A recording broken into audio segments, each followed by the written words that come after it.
Basi huo ukweli ni mgumu kusemwa, lakini nyinyi wa Katoliki tuufie huo, na kweli kuna watu mtakufa kwa hilo. Ukilisimamia huko salama, kwa sababu unapozuia watu kwenda juu wanakotaka, watu wakubali kutawaliwa na sheria. Nchi hii utawala wa sheria umeshuka. Utawala wa nchi utawala wa sheria, nchi inaongozwa na sheria, sio na mtu. Tanzania siku hizi kuna lugha ambayo haijawahi kutokea duniani kote: uchawa.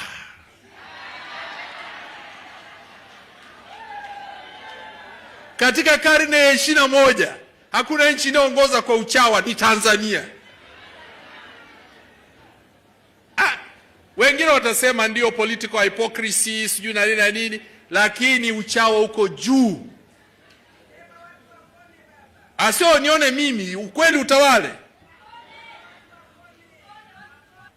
Ibara ya 28, mamlaka ya wananchi, sovereignty of the country, sovereignty of the country imewekwa kwa watu, sio kwa mtu.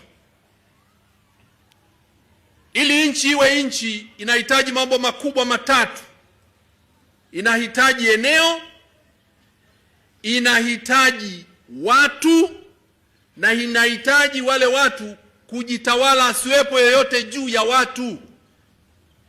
Nchi inahitaji sovereignty, inahitaji territory, na inahitaji people. Sio people wa ile chama chenu kile, people.